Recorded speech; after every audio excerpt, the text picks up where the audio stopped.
The Trump administration is radically reshaping America and the world around it.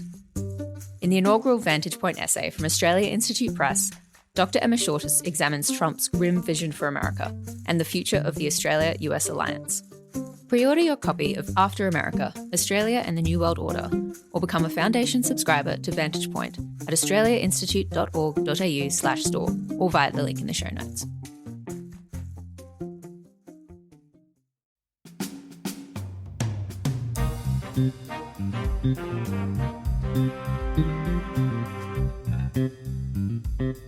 Hello and welcome to Dollars and Cents, the Australia Institute podcast where we're talking about just what the hell is going on in the economy. I'm Eleanor Johnston-Leake, the senior content producer here at the Australia Institute, and as always, I'm talking to our chief economist, Greg Jericho. Hello, Greg. Hello, Eleanor. How have you been this week? Wonderful. And you? Yeah, not too bad, not too bad. Greg, you love to dunk on the RBA, as we all know. But they've cut rates, so now on this podcast, you actually have to say some nice things about them. The Reserve Bank cutting interest rates for the second time this year. It will save them anywhere between $90 and $150 per month for those with a mortgage. We are really pleased to see more help is on the way for working families with a mortgage. But Governor Michelle Bullock says Donald Trump's trade war has made it virtually impossible to predict more cuts. Now, since our last meeting, global economic and policy uncertainty has increased substantially. Inflation's down and they've cut interest rates by 0.25 percentage points. So over to you, Greg. Say some nice things about the RBA. No, I'm not taking Not taking the bait? from you. I'm sorry. I promised listeners last week that I'd come off the long run if they didn't cut interest rates. And Barrett, I'm still coming on off the long run because, yes, they have cut rates, but, geez, their statement and the things that Michelle Bullock was saying in her press conference after had me thinking, really? Really? Was it a mistake not to cut in April, given where inflation is? And it has been running at for 8 months. No, I don't believe it was a mistake not to cut in April. I think we needed to see more evidence. We hadn't had the CPI at that stage, you'll remember. But Greg, they've done what you wanted them to do. How can you be dunking on them now? No, because I'm just a evil person. Who Okay. All right. You're a grumpy economist. The thing is, as listeners will know, and anyone who's read any of my columns will know, I was very much of the view that they should have cut rates 6 weeks ago, back on April Fool's Day. And the weird thing in all of their statements and also what we saw this week, they released their quarterly statement on monetary policy, which is a big document that basically says how the economy is going from their point of view and also has some predictions of what they think is going to happen. And pretty much what they are now saying is that, yeah, things are worse than we thought they were 3 months ago. Oh. Households aren't spending as much as we thought they would. And, the nice little pickup in spending in October, November and December was just households looking for bargains. I mean, what a shock. So are you just feeling a bit of I told you so? Is that it? Look, I am doing a bit of a schadenfreude, a lap of honour here. But but also the annoyance is, and it's something that I think is very a bit of a strain in the RBA, complete refusal to admit error. A real sort of defensiveness of, no, we did the right thing in not cutting interest rates in April, despite the fact that we now think inflation's going to be lower than we thought it would, that we think wages growth is going to be lower than we thought it would, that the economy is going to be slower than we thought it would, that households are spending less than we thought they would. We were still right to not do anything in April because, there's new data that has come about and it was the data that was wrong. It's okay. That kind of thing. And I'm like, yeah, okay, that would be fine if there were people around in April saying, oh no, don't cut rates. It's clearly, the reality was even the data that they were basing their decision on, there was more than enough there to suggest that they should be cutting rates. Yeah. And instead they didn't. And now they're saying, we're cutting rates now because we've got confirmation that we were wrong almost. But no, we weren't wrong in our decision. It's all this kind of stuff. And look, The good news, though, there is some good news in the data, and that good news is the fight against inflation is over. Yay! Oh, insert air horns here, please, Angus. Yeah. We know that the fight against inflation is one and done because going back to pretty much the middle of 2022, when the Reserve Bank started raising interest rates, they were ending every statement that they put out after a board meeting with the line, "The board remains resolute in its determination to return inflation to target and will do what is necessary to achieve that outcome." That was pretty much how they ended it. They were always resolute, Yep. in their determination. Strong words. Strong words. This time they ended with, "The board is focused on its mandate to deliver price stability and full employment and will do what it considers necessary to achieve that outcome." So they've Full dumped employment. Yeah. no longer resolute to return inflation to target. Why? Yep. Because it's in the target. Yep. We've They're got just inflation at focused. 2.4%. That is within the 2 to 3% target. Yep. And now they're focused on price stability, which is basically let's try and keep inflation in the target. And also suddenly they've discovered full employment. Yeah, that hasn't come up too much recently, has it? No, I mean, the Reserve Bank actually, as it states there in its mandate, is mandated to care about full employment. It's not just there to keep inflation low. It is there to keep inflation low, but also to ensure full employment. But what is full employment, first off? that is a very, very hotly debated thing. Okay. And the government, people might remember a couple of years ago, the government did a employment white paper, which interestingly was originally going to be a full employment white paper, but it ended up just being an employment white paper. Okay.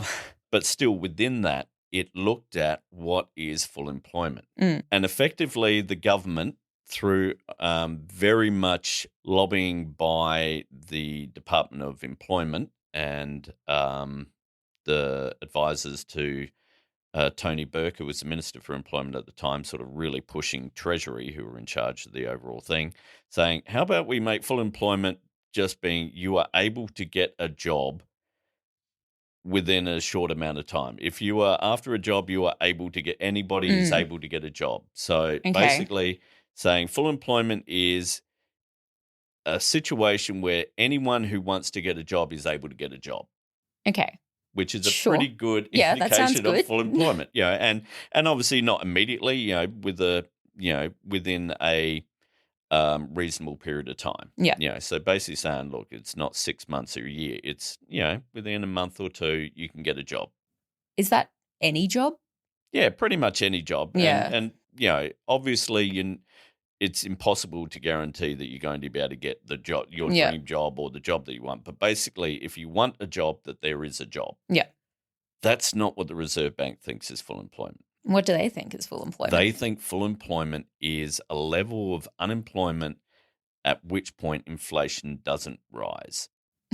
Now, they call this, and we've mentioned this before, the NIRU, the non-inflation accelerating rate of unemployment. Oh, God. I feel like there's a lot of terms you're going to have to define right here. Basically, what they're saying is they want the lowest level of unemployment where inflation doesn't start going up. And why they believe this is a thing, and a lot of, I would say, classical economists or more sort of conservative economists very much hold to this, is this view that if unemployment is too low, businesses are so desperate to get people working and they can't find enough people because everyone's working, so we need more staff, that they're having to raise wages to keep staff and to attract staff. Okay. And when that happens, prices will follow and we get the wage price spiral, this sense of, we've got too many people employed, too few people unemployed, so wages will go up. Yeah. That's what the Reserve Bank holds to. So they don't care about this. If you want a job, you can get a job. No. Some people need to be unemployed. Yes, that is the crucial thing. They actually believe that some people, and to be honest, around 4.5% of the labour force should be unemployed. Kind of, it's your job is to not have a job so that the rest of us can have nice low inflation. That's pretty much the Yeah. Reserve Bank's thing. Now, why this was important, when inflation started rising, unemployment was below 4%.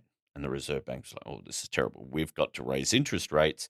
Why do they raise interest rates? As we've said in the past, because you have to spend more of your money servicing your mortgage, means you've got less money to spend in the shops.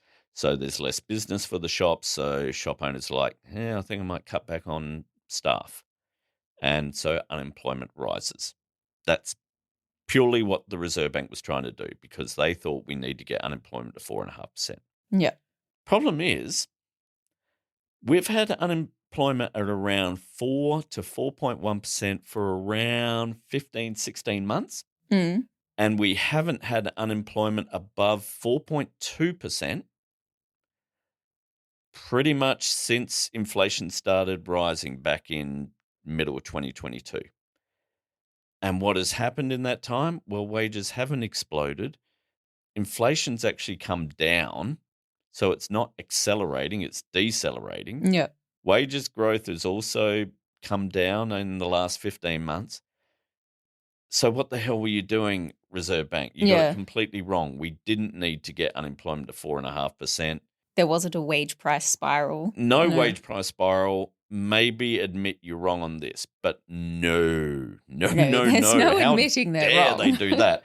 In the statement after their decision and in her press conference, Michelle Bullock was going on about how, oh, yes, but we still have a tight labour market, and that's a concern. So I think, as I said earlier, we've still got this labour market issue, and we need to make sure that we want to see the strong labour market, but we don't want that to result in inflationary pressures. Why is it a concern? Because she thinks, and the bank thinks, that unemployment is too low. That's what a tight labour market is. Tight labour market is basic code for saying there's not many unemployed around. It's hard for employers to get people to work for them because everyone's got a job.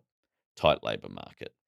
And they're still worried about that. They still think that that is a concern, that we're about to see wages explode because we've got a tight labour market, which is, again, as they're saying, they would like unemployment to rise. And it's why in their statement as well, they point out that this, even at 3.85%, they still believe the interest rate is what they call restrictive, which means it's still working to slow the economy.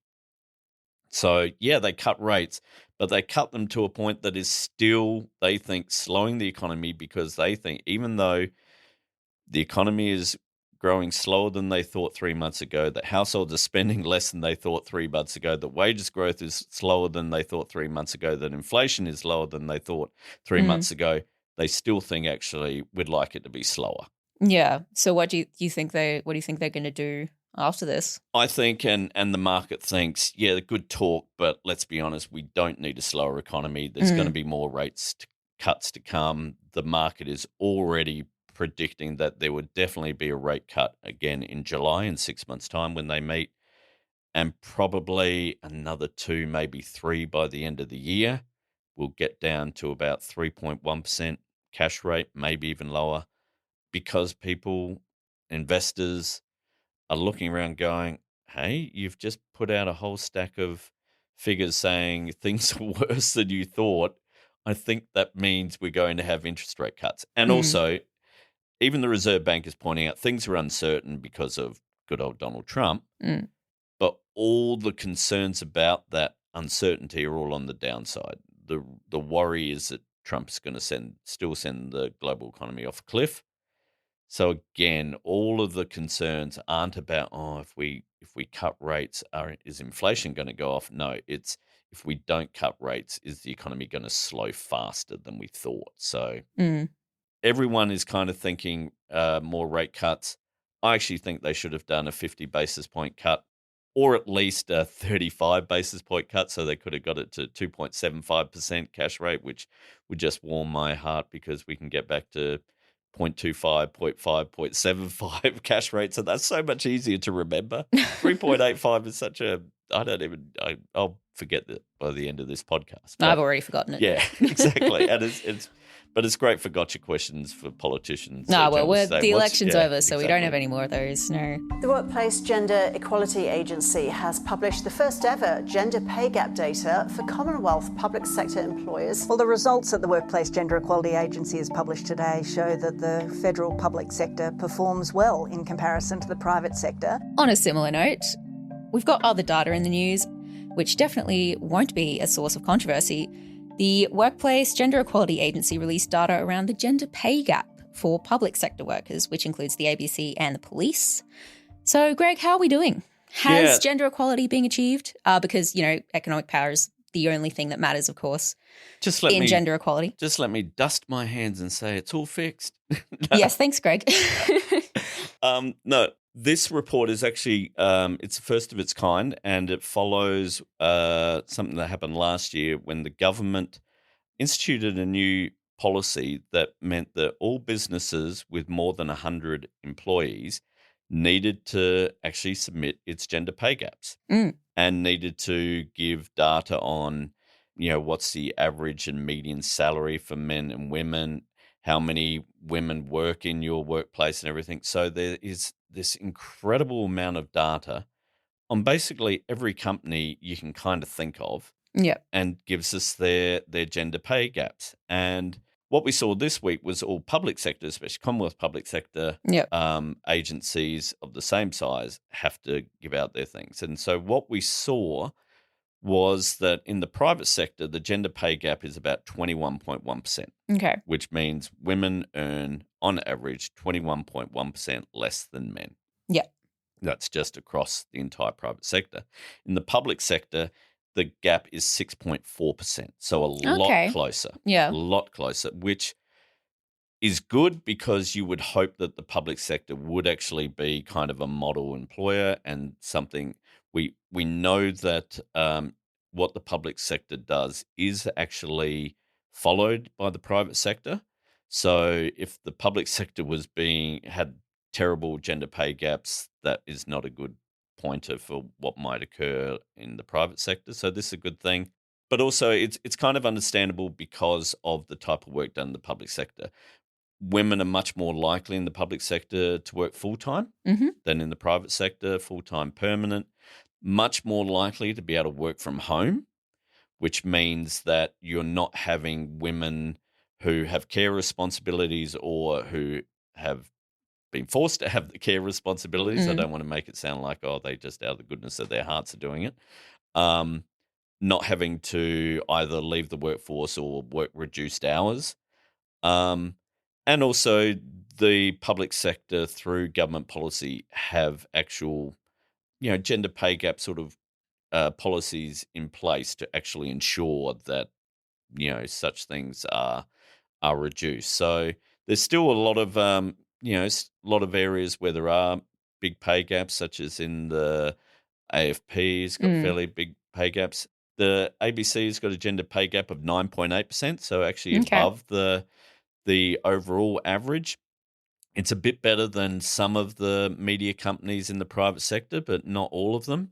Guardian Australia, who I've long written for, have actually got a negative gender pay gap. Oh, wow. Women on average earn more in Guardian Australia. In fact, Guardian Australia comes second best, if you want to say best or worst. But I'm going to say best. Yeah, say best.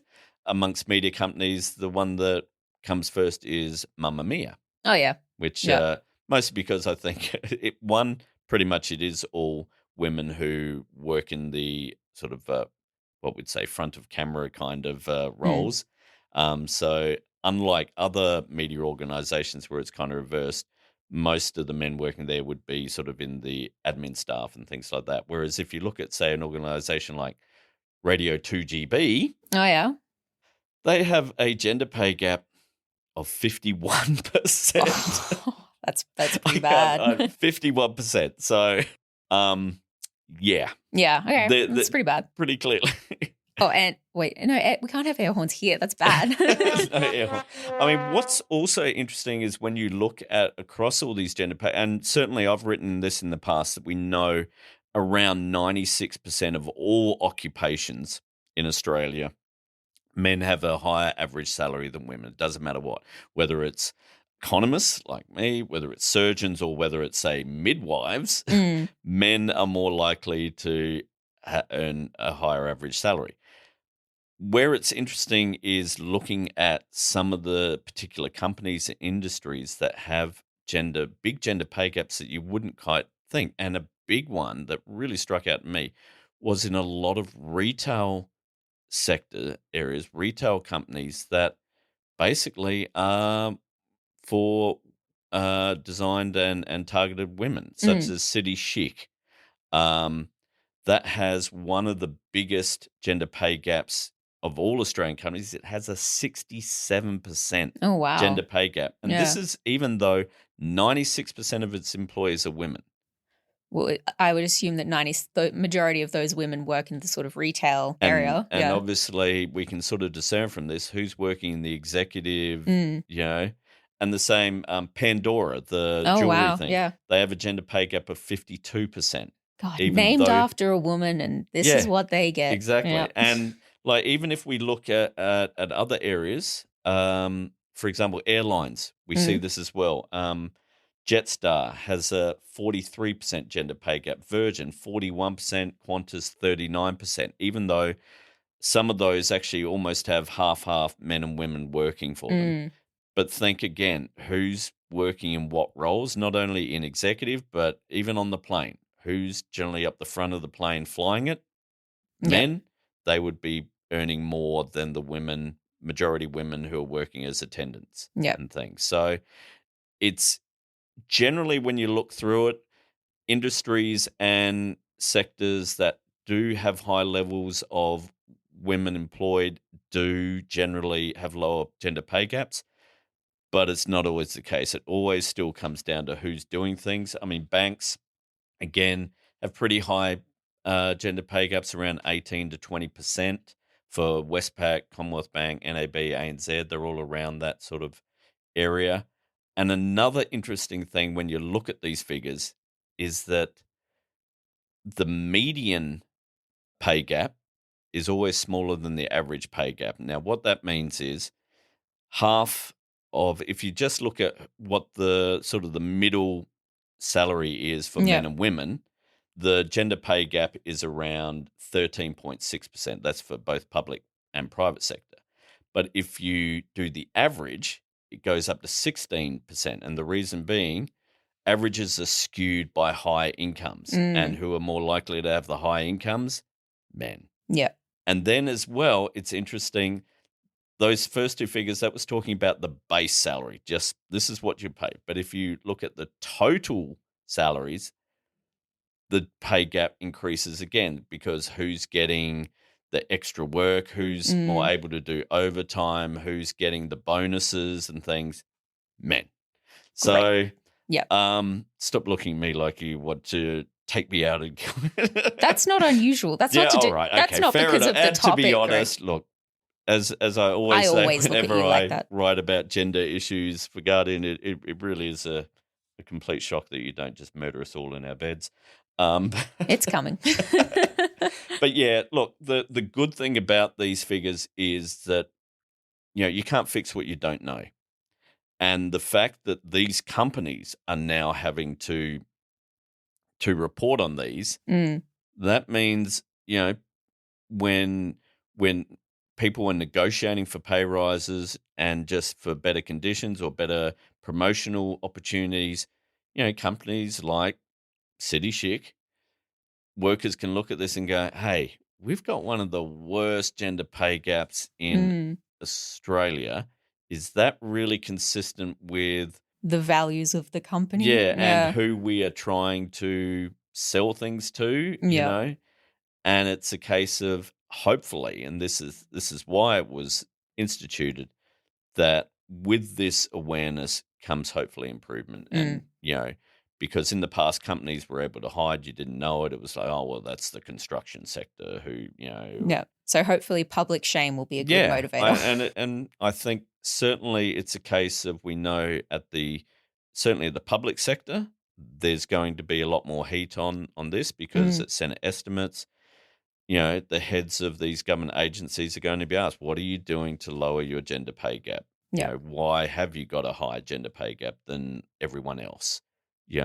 And you can't just be, oh, well, the work we do is just for men. But the men ask for pay rises. Yeah. Men are better at that. It's a case of really having a bit like, as we saw, an interesting thing with the most recent election in the ALP, which has long had quotas to support the candidacy for women in safe seats. They now have a record number of women. They have a large majority of women actually in Senate and the House. They have a majority of women in cabinet. And these things, as I say, they don't happen by accident. You actually have to put policies in place, and you have to kind of, answer to your goals. You can't just say, oh, we'll do what we can. It's like, okay, what are you actually doing? And the good thing about these figures, they're going to be coming out every year. So this is only really the start, whereas as we go on, we're going to be able to look at companies in each industry and each sector, like, for example, in the retail clothing sector, because it gets that sort of detailed, and be able to track things and go, hey, your competitors are improving, why aren't you? And making noise about that and one thing companies hate is negative publicity about, oh, we're treating our workers shit, or women aren't being well treated by us. So the women might be like, yeah, I'm not going to shop there. You guys are terrible. Yeah. And those things are things that companies avoid. So the more sunlight that is really shone on these, the better. Well, I look forward to the new data in a year and seeing if anything's improved. Where everything will be fixed. All right. Well, it's probably all we've got time for today, Greg. No tariffs. Come on, Donald. Nah, well, Step maybe up to the plate next week, maybe. Ruin things. Don't- It's been a week. Don't jinx it. We'll leave it there. Thank you once again for listening. We really do appreciate your support. We will be back with another episode of Dollars and Cents next week, but a spoiler alert, it will not be me that you are, as always, talking to. It'll be Matt Grudenoff. I am heading off to a conference on oil and gas. So I'm going into the belly of the beast and attending the annual oil and gas producers conference. So that's going to be joyous fun for me. Good luck. Listeners will have Matt and Eleanor to tell you everything that is going on. That will be next week. This week's episode of Dollars and Cents was recorded on the 22nd of May, and some things may have changed. If you want to see all of the graphs about why the Reserve Bank should have cut rates earlier and why they should admit that they're wrong about full employment, go and have a gander. You were right. Yeah, and of course. Go and have a gander at my column on Guardian Australia's website for all other research on just about everything you could think of, including some really good stuff about universities, some stuff about house prices, and as always, lots of stuff about trying to make gas companies pay. Go and have a read of our website, which is at australiainstitute.org.au. Our music, as always, is by Blue Dot Sessions. Everyone, have a great week, and we will see you all. Well, I won't see you all, but I'll Eleanor see will you see next week. See ya.